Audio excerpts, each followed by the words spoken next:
उनीहरू अधिकार र स्वतन्त्रताका लागि लड्ने योद्धा थिए। उनीहरू अहिंसक थिए तर निष्क्रिय थिएनन्।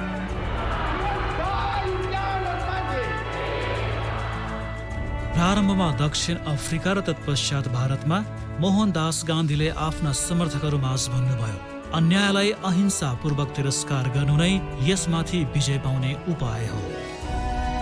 हरेक दशकमा र हरेक महाद्वीपमा गान्धीको अहिंसात्मक शक्तिले 20औं शताब्दीलाई परिवर्तन गरेको छ।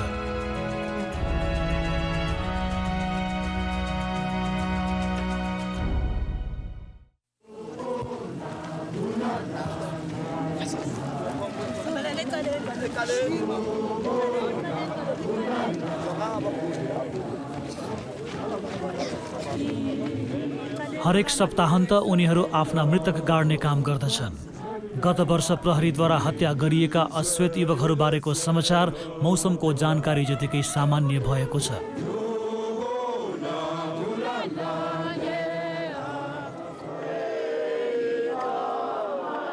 यसलाई आन्दोलन भनिएको छ।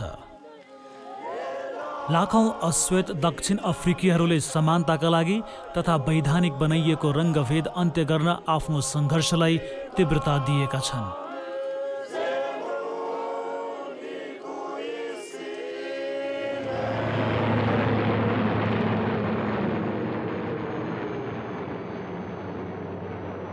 अश्वेत बस्तीहरूमा सुरक्षा फौजहरू आक्रामक भएका छन्। क्रुद्ध युवाका लागि उत्तेजक निशाना।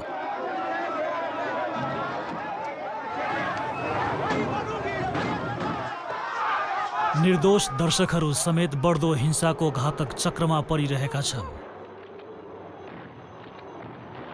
तर सम्पूर्ण हताहत एकतर्फी भएको छ। रक्तपातबाट व्याकुल भएपछि सहरका नयाँ पुस्ताका नेताहरू सङ्गठित भएर भिडन्तका लागि अझ बढी प्रभावकारी उपाय खोजिरहेका छन्। पोर्ट एलिजाबेथमा 27 वर्षीय मिकुसेली ज्याक किशोर अवस्थादेखि नै युवा आयोजक बन्न पुगेका छन्। जे भइरहेको थियो त्यसका लागि अश्वेत बस्तीको शहरमा नैराश्यता छाएको थियो। युवाहरूले प्रहरीसँग खाली हातले गम्भीर भिडन्त गरिरहेका थिए र तपाईलाई थाहा छ, र प्रहरी निर्दयी बनेर उनीहरूमाथि गोली प्रहार गरिरहेको थियो। अनि हामीले भन्यौं, ज्यादती गर्ने प्रहरीको हामी भण्डाफोर गरौं। अश्वेत बस्तीको शहरबाट यस लडाईँलाई हटाएर उनीहरूकै घरतर्फ पठाइदिउँ।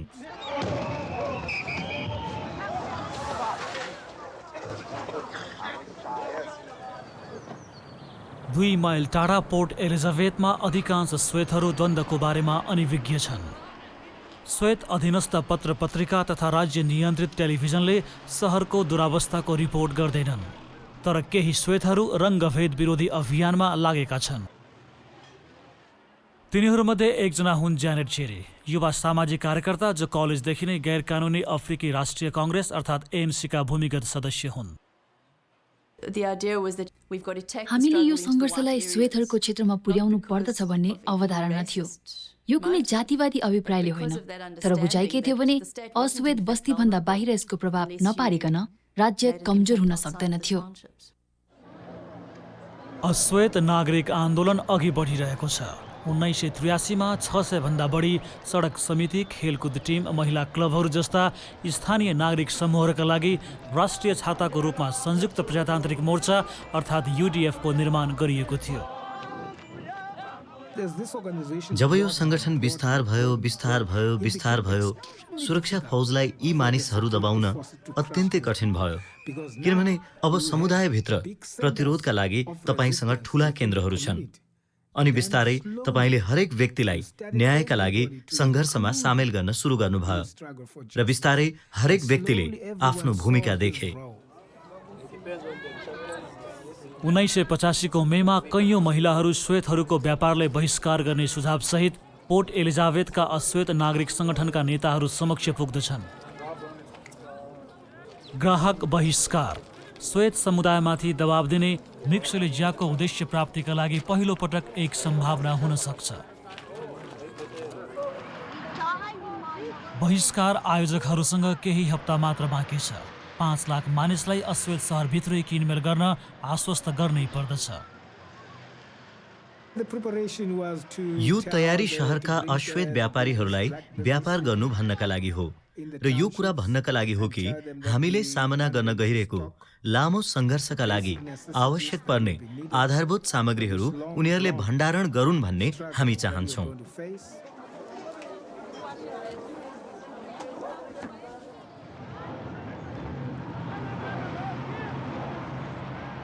साप्ताहिक अन्त्येष्टि बहिष्कारका पक्षमा र्याली गर्ने सरकारले निषेध नगरेको एउटै मात्र सार्वजनिक भेला र एक मात्र अवसर। हामी एउटा सरकार चाहन्छौँ, जनताहरूको इच्छा र चाहना अनुरूप चल्ने सरकार। बहिष्कार सुरु हुन 2 दिन अघि मिक शेलिज्याक प्रमुख वक्ता बनेका छन्।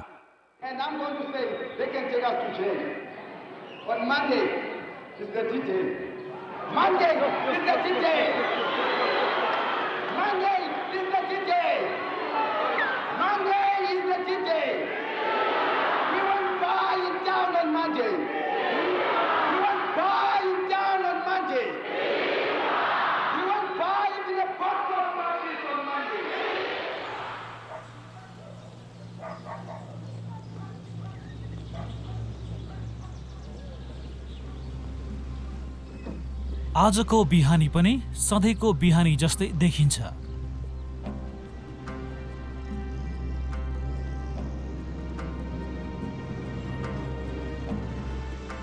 तर बिहान 10 बजेसम्ममा फरक स्पष्टै छ। सामान्यतः अश्वेत ग्राहकहरूले भरिने उत्तरतर्फ मरुभूमि जस्तै भएको छ। अनुगमनकर्ताहरूले बहिष्कार 100% सफल भएको रिपोर्ट दिन्छन्।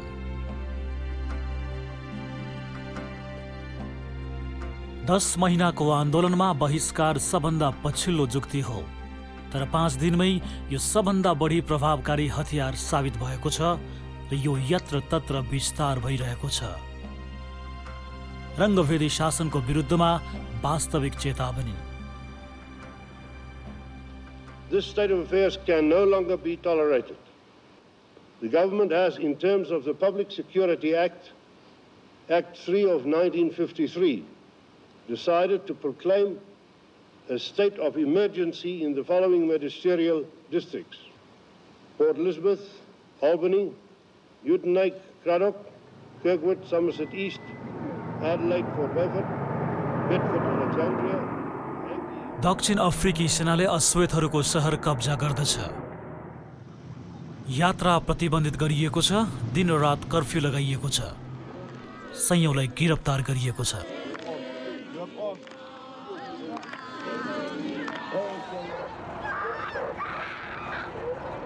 युवा पुरुषहरूमाथि छानी छानी दमन गरिएको छ, तर दमनले बहिष्कार अभियानलाई कमजोर पार्न सकेको छैन।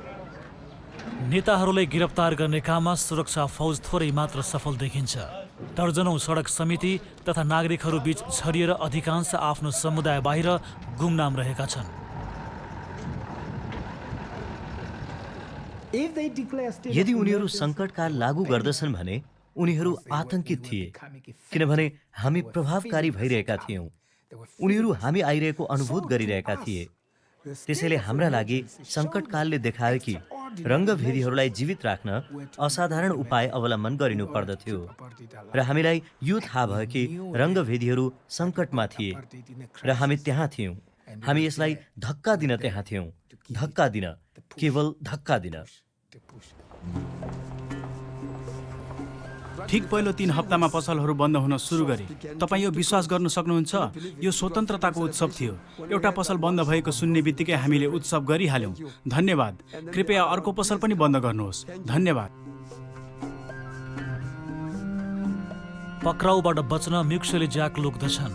एकपछि अर्को घर हुँदै उनी बहिष्कार समितिसँग सफलताका उपायहरूबारे परामर्श गर्दछन्। उनीहरू मागमा नयाँ शर्त थप्दछन्, जुन बहिष्कार फिर्ता लिनु अघि पूरा गरिनु पर्दछ। हाम्रा मागहरू मूर्त थिए।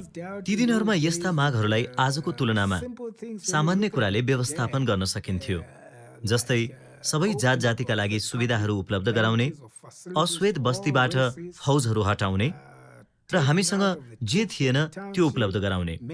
र त्यस समयमा हामीसँग एउटा अर्को कुरा पनि थियो जसलाई हामी दीर्घकालीन भन्दछौँ, मण्डेलाको स्वतन्त्रताको कुरा। र यसबारे कस्तो भावना थियो भने, हे भगवान, यो कस्तो अचम्मको कुरा, अन्य मानिसहरूले यसको बारेमा निरुत्साहित गर्नेछन्। होइन होइन, यो छोड्नुहोस्, यो असम्भव छ। हामीले पीडा हड्डीमा नपुगुन्जेल पर्ख्यौँ, अन्यथा हडताल के का लागि? हामीले पर्ख्यौँ, आफ्नो समय लियौँ, किनभने हामी केही पनि गुमाइरहेका थिएनौँ। उनीहरू सयौँ र्यान्ड्स गुमाइरहेका थिए र उद्योग वाणिज्य सङ्घले अन्तत्वगत छलफल गर्न हामीलाई आह्वान गर्यो। ज्याक र बहिष्कारवादी नेताहरूसँगको भेटघाटपछि वाणिज्य सङ्घका निर्देशक पत्रकारहरूसँग कुरा गर्दछन्।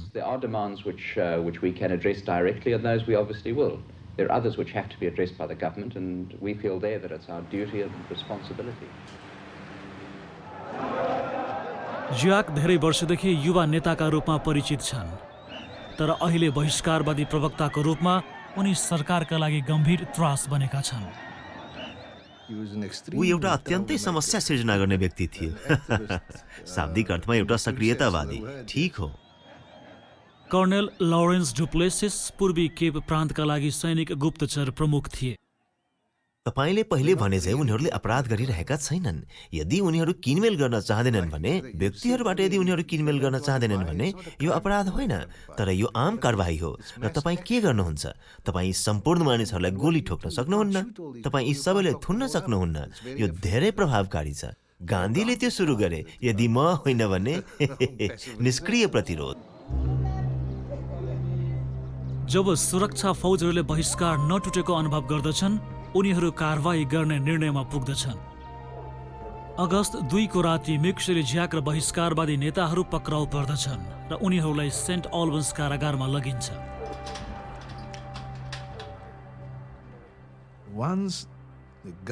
एकपटक सरकारले सबैलाई कारागारमा कोच्ने निर्णय गर्यो र तपाईँले सम्झनुहुनेछ कि 1985 को सङ्कटकालको बेला करिब 30,000 मानिसहरू कारागारमा कोचिएका थिए। जब तपाईँ नेताहरूलाई हटाउनुहुन्छ, नैराश्यताको अझ ठुलो अवस्था सिर्जना गर्नुहुन्छ र तपाईँसँग अनिश्चितताको स्थिति रहन सक्छ। र तपाईँलाई थाहा छ, राज्यले दक्षिण अफ्रिकालाई यस्तो अवस्थातर्फ धकेलेको थियो। क्रुद्ध युवाहरूको स्वतःस्फूर्त आक्रोशका कारण अब आन्दोलन धरापमा पर्दछ।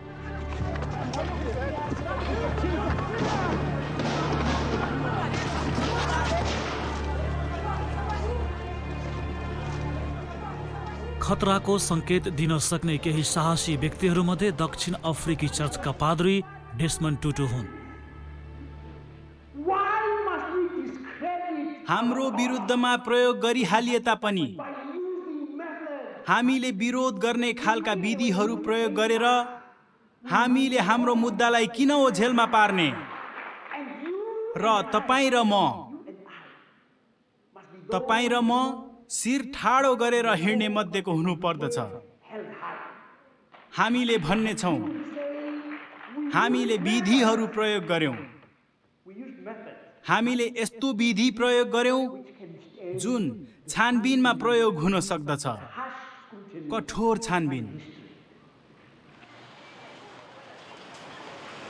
मिक्सेली ज्याक र उनका सहयोद्धाहरूलाई थुनामा राखेर सरकारले बहिष्कारको अन्त्य गर्न सक्ने सम्झौता हुन दिइरहेको छैन। सेप्टेम्बरसम्ममा पोर्ट एलिजाबेथका खुद्रा व्यापारीहरू आतुर भएका छन्। ज्याक अकस्मात शक्तिशाली श्वेत गठबन्धन फेला पार्दछन्।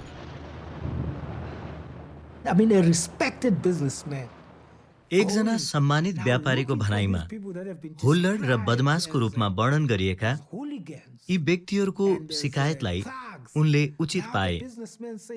अब यी व्यापारी भन्दछन् कि यदि यी नेताहरूले अपराध गरेका हुन् भने उनीहरूलाई न्यायालय सामु उभ्याऊ र उनीहरूको न्यायिक परीक्षण गरेर दोषी वा निर्दोष ठहर्याऊ।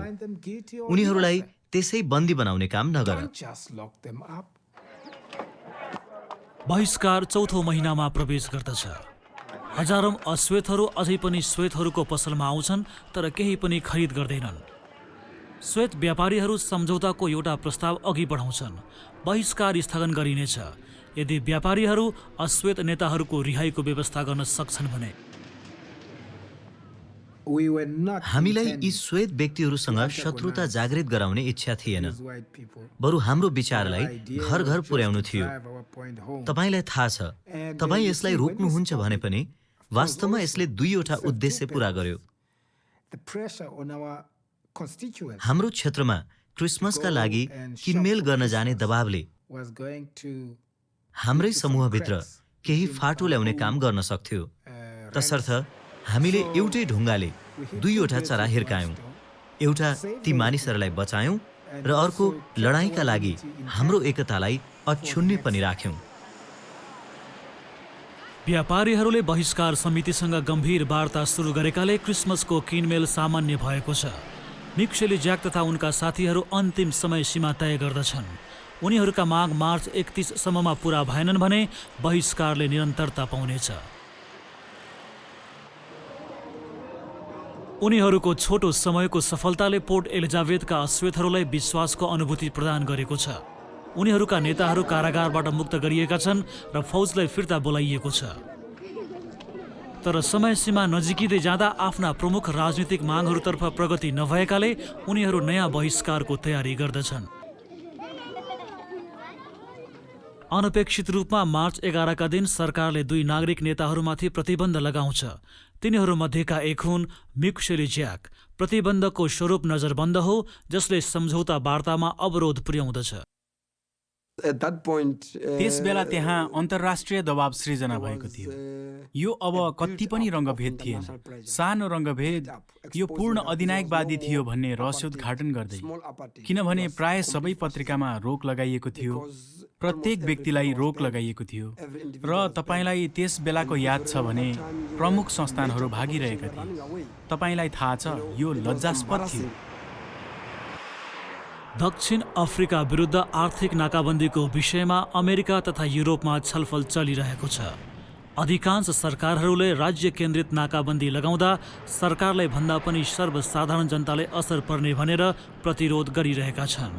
तर अहिले जब अश्वेत दक्षिण अफ्रिकीहरूले पश्चिमा सरकारहरूलाई दण्डनीय नाकाबन्दी लगाउन आग्रह गरेका छन्, AT&T, IBM, GE, Ford, general Motors र कोका कोलाको नेतृत्वमा यसको व्यापक सुरुवात हुन्छ। मार्च 22 का दिन सरकारले पर्याप्त कारण देखाउन नसकेको भन्दै सर्वोच्च अदालतका एकजना न्यायाधीशले मिक्सेली ज्याकमाथिको प्रतिबन्ध हटाउँदछन्। यस विजयले आन्दोलनलाई ऊर्जा प्रदान गर्दछ। नयाँ बहिष्कार मिति तय गरिएको ठिक 9 दिन अघि। आगामी साताहरूमा आफ्नो ऐक्यबद्धता मजबुत पार्न यो उत्सवलाई प्रयोग गर्दै ज्याकले आफूमाथिको प्रतिबन्धी आदेश च्याद्दछन्।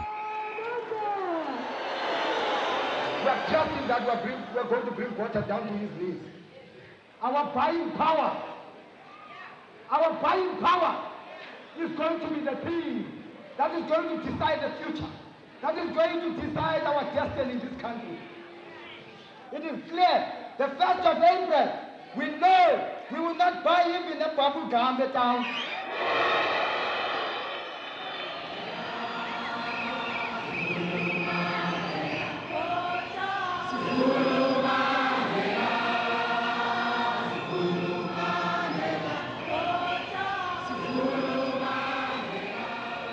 बहिष्कार जारी छ। यो 9 हप्तासम्म रहनेछ र त्यसपछि एउटा धक्का।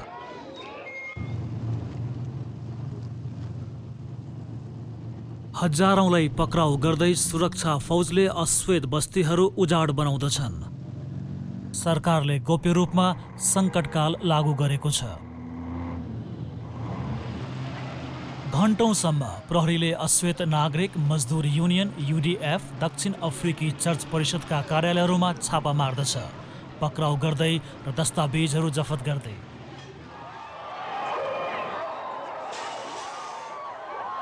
संसद भवनबाट शान्तिपूर्ण प्रदर्शनकारीहरू पक्राउ गरिन्छन्।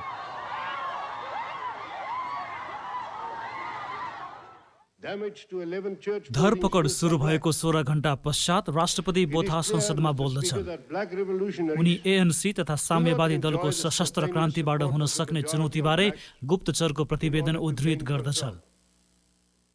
These revolutionaries are controlled by a power clique which is typical of Marxist regimes and which is interested only in a violent takeover of power.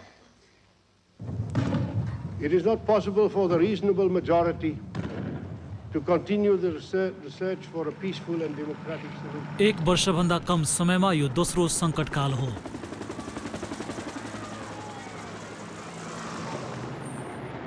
सङ्कटकाल 3 वर्षका लागि प्रत्येक वर्ष नवीकरण हुनेछ। दमन राज्यको प्राथमिकता भएको छ भने स्वीकारोक्ति।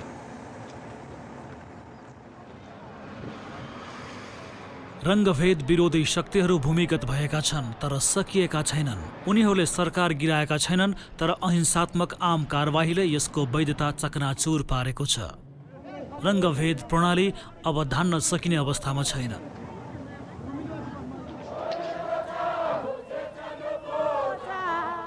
शक्ति अश्वेत समुदाय तथा उनीहरूका सङ्गठनहरूतर्फ स्थानान्तर भएको छ। रङ्गभेदको अन्त्य अब केवल समयको विषय हो। अब त्यहाँ हिंसा प्रयोगको विरुद्धमा सैद्धान्तिक अडान थिएन र वास्तवमा एएनसीले सशस्त्र सङ्घर्ष सञ्चालन गर्दै थियो भन्ने व्यापक रूपमा स्वीकार गरिएको थियो। तर वास्तवमा यो जनसाधारणसँग सम्बन्धित सङ्गठनमा युडिएफका गतिविधि थिए जसले दक्षिण अफ्रिकामा परिवर्तन ल्यायो। यथार्थमा यो आम जनताको सङ्गठन थियो जसले राज्यलाई अन्ततोगत वा परिवर्तनका लागि दबाव दियो। मेरो मतलब त्यसले गतिरोध एउटा विकट परिस्थिति ल्यायो जसलाई राज्यले सम्बोधन गर्न सक्दैन थियो। The eyes of the world are presently focused on all South Africans. P W बोथालाई राजीनामा दिन बाध्य बनाइएपछि 1989 को अन्त्यमा एफडब्ल्यू डिक्लर्क राष्ट्रपति बन्दछन्। डिक्लर्कको काम कारबाही चुस्त छ। राजनीतिक सङ्गठनहरूलाई खुला गर्दछन् र 27 वर्षदेखि कारावासमा रहेका नेल्सन मण्डेलालाई मुक्त गर्ने आदेश दिन्छन्। सशस्त्र युद्धलाई परित्याग गर्न अस्वीकार गर्दै मण्डेलाले आफ्नो कारावासको समय वर्षौं बढाएका छन्। त्यस समयावधिमा जुन निष्क्रियताले एकपटक रङ्गभेदको अस्तित्वलाई स्वीकार गरेको थियो त्यसलाई साहसी नागरिक समाजको उत्साहले बढारिदिएको छ। मेरो बुझाइमा सशस्त्र सङ्घर्षले केही पनि ल्याएन। मानिसहरूले यसलाई ल्याए र समुद्र पारबाट दबाव। वास्तवमा अन्त्यमा यही स्पष्ट भयो र मानिसहरूले बुझे कि हामी अघि बढ्न सक्दैनौँ। त्यसैले डिक्लर्कले जे कारबाही गर्नु पर्दथ्यो त्यो गरे। 1993 मा नेल्सन मण्डेला र एफडब्ल्यू डिक्लर्कले सम्पूर्ण दक्षिण अफ्रिकीहरूको समान अधिकारको प्रत्याभूति दिने संविधानका लागि सहमति गरे बापत संयुक्त रूपमा नोबेल पुरस्कार प्राप्त गर्दछन्। उनीहरू दक्षिण अफ्रिकाको प्रजातान्त्रिक निर्वाचनमा चाँडै प्रतिस्पर्धा गर्नेछन्।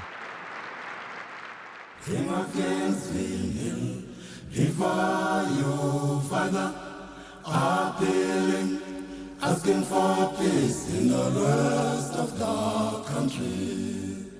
Lord of Lords, we kneel before you, Father, appealing, asking for a place in the rest of the country. उनीहरूले आफ्नो जीवनमा कहिल्यै मतदान गरेका छैनन्, न त उनीहरूका बुवा आमा न त हजुरबुवा हजुरआमाले नै। Reveal yourself, reveal yourself. Reveal yourself, reveal yourself. Reveal yourself, reveal from heaven. दक्षिण अफ्रिकाको रङ्गभेद विरोधी, जातिभेद विरोधी आन्दोलन आधारभूत रूपमा अहिंसात्मक थिए। भारतमा, पोल्यान्डमा भएका आन्दोलन र अमेरिकाको नागरिक आन्दोलनबाट हामी अभिप्रेरित भएका थियौँ। म अनुमान गर्दछु कि मानव जाति यसलाई हेर्दै भन्ने छन् कि कुनै तानाशाह, कुनै अत्याचारी शासकलाई त्रसित गर्न हतियार सबभन्दा खतरनाक चिज हुन्। तर वास्तवमा त्यसो होइन। यो जनता आफू स्वतन्त्र हुन चाहे अनुसार हुन्छ। जब उनीहरूले त्यसतर्फ आफ्नो सोच बनाउँदछन्, उनीहरूलाई केहीले पनि रोक्दैन।